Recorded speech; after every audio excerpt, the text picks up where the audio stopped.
My name is Coral. I am here to tell you my story. Until 8th grade, everything was pretty well for me. I got good grades, and above all, I was a goody two-shoes. Even if I got in trouble, I would cry. I told my mom that I was going to be her best friend forever, and I would never drink, I would never do anything wrong.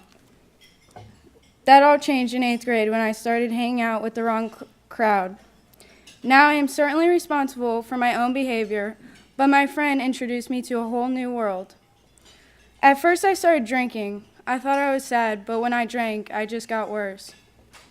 My mom would find empty bottles that I had hidden in my bedroom, and she didn't know what to do. What would you do when you find your 13-year-old drinking? By the time I got into Manatee High School, I was using Xanax and partying pretty hard.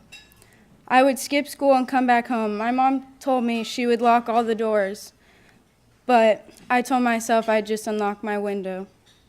I was doing a lot of really stupid stuff, and my guidance counselor suggested PACE. And I was like, oh, hell no, I'm never going there. My mom looked at me and said, let's just go look, give it a shot. So we met with Miss Randy. She was telling us all about PACE, all the rules, all the expectations. She said, no cell phones, and we have to be there till 2:30. I said, no cell phones. I couldn't do it. But I knew Katie, so I started to think, if Katie went to PACE, then I could do it. When I started PACE, I was still using. I was tired all the time, and I was never happy. I started talking with Miss Danielle, and I really trusted her. She always had open arms and said, whatever you need, baby girl, even if it's just a bad day. A bad day, and I could go to somebody to talk to him about it?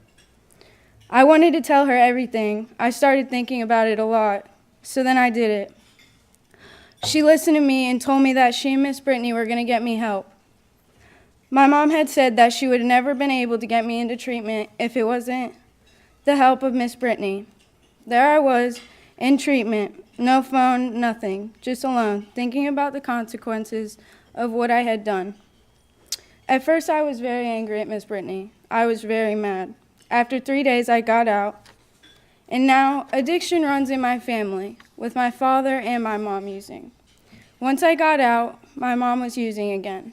Think about that. Right after I get out, she was doing the same things as me. So my mom went to rehab, and that's when we decided everything had to change. My mom and I couldn't hang out with the same people we used to. I even had to go for a period without a phone, and so did she. Sometimes I think Miss Brittany helped my mom as much as she did me. Our whole world has changed since I've been at PACE. We have lots of rules now, and even if I come home 30 minutes late, I'm grounded. We talk now. We really talk. We don't lie or manipulate each other. I have gone to school now for weeks. Weeks, not just a day. And I'm not going to lie, not partying means I have to deal with my emotions every day, and I'm still kind of learning. It's pretty hard. Facing my future stresses me out too. I never thought about school, grades, my credits, or what I was even going to do with my life, and now I do. I'm proud to be sober in everything that I have done to overcome. Now, Miss Wick asked me what I wanted you all to know about PACE, and this is it. It's not the people, not just PACE, but all the people who are working there and changing our lives and encouraging us to do better.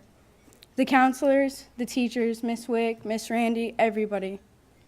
I don't even want to think about where I would be today if I didn't have come to PACE. I hope my story helps you see why PACE is important to us, and you consider investing in PACE and all the girls there. We are really trying our best, and as we say at PACE, once a PACE girl, always a PACE girl. Yes.